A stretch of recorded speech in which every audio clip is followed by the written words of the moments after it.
Hello, Erica here, and I'm here today to just kind of chat with you all. I've already filmed this video once, but it turned into a rambling mess because I hadn't really thought at all about what I was going to say, so it's like 20 minutes of me talking nonsense. This video is to kind of address some questions that I get in the comments a lot. During my monthly wrap-ups and sometimes during readathon wrap-ups, people are often like, wow, you read so much, that's amazing, how do you find time, how do you read that much, I wish I could read that much, things of that nature. I do read a lot. This is a true statement. And I'm not here to like give you tips on how to read faster or really more. I mean, I don't speed read, I don't skim, I don't skip pages, I don't do that. That's not something I'm interested in. The only thing that I do that's anything remotely like that is when I listen to audiobooks, I do speed up the narrative speed. And it took me some time to get used to that, but if you work up gradually, you can do that. And now when I listen to audiobooks on their normal speed, they kind of freak me out. It sounds like this. Yeah, it's totally weird. But that's like the only cheaty? Yeah, thing that I do. So I'm not here to tell you how to speed read or to read faster. I don't think that I read super fast. I'm sure that I read much faster than people who are non-readers, but I think that my reading pace is pretty average. So here's what I do and don't do, which allows me to get so much reading done. First of all, I do work, and I do work a lot, usually between 60 and 70 hours a week. That is not at all an exaggeration. I know I talk about that a lot because it severely cuts into the time that I have for you lovely human beings, but it's serious and it's difficult and it's stressful. The thing that works well for me with that, where my reading is concerned, is that I'm a very introverted person, and I work in a very, very socially charged environment. So I manage a restaurant. I am in constant communication with both my staff and strangers or customers all day. I mean, I'm either on the phone or I am face-to-face talking with somebody or emailing somebody all day long. That's basically my job. So I'm not a shy person per se, but I do, after intense like social exposure, I do need to recharge. Like, I can't do that. I can't go to my job and then like go out with friends. So when I come home, like, I don't want to talk to anybody. I don't want to do anything. I don't want to see anybody except like my fiance and my cats. And I just read. That works well.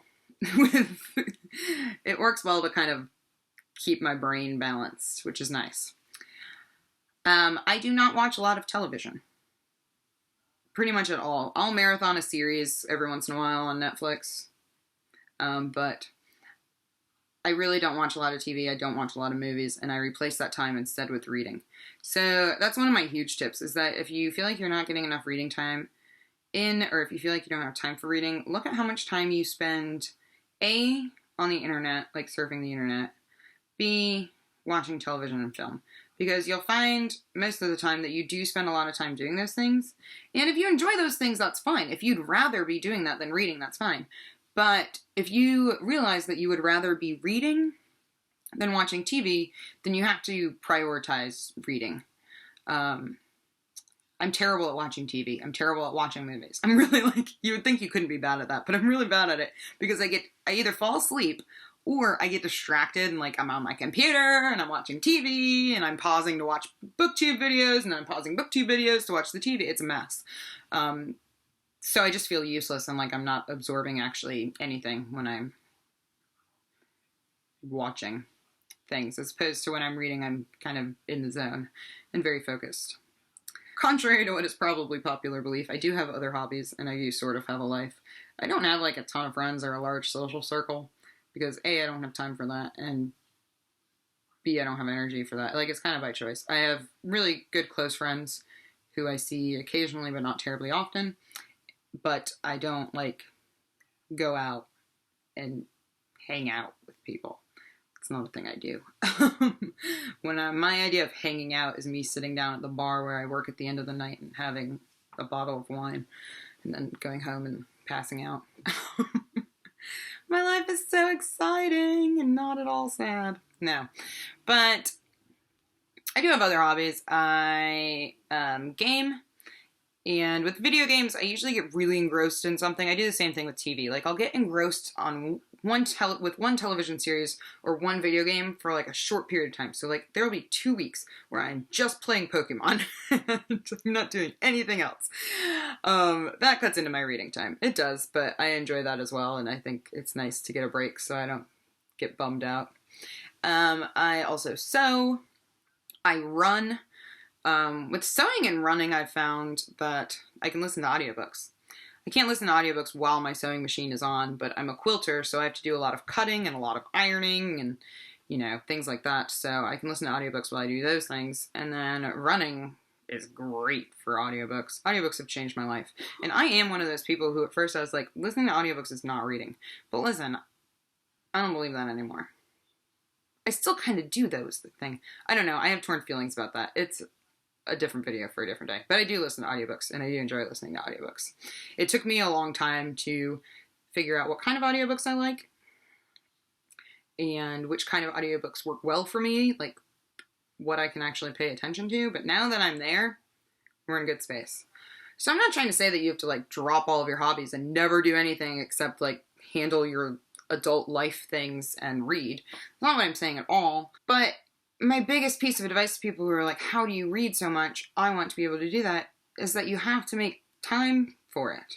You have to be purposeful about it. You have to say, now I'm going to read because I want to read. And for those of you with like children, I got nothing for you. I don't have any of those. I don't know how you do it. Sometimes I spend like 20 minutes with a 3-year-old and I'm like, and I'm out. So, yeah, your lives are way crazy. I have no advice for you. God bless you and your beautiful babies, but I can't fathom.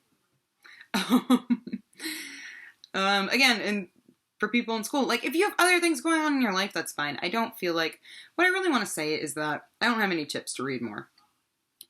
The only thing I can say is that you have to make time to read. I make time to read. I spend probably an hour to 2 hours reading every day. And I read every single night before bed. There are probably only like 5 nights out of an entire year that I don't read before bed.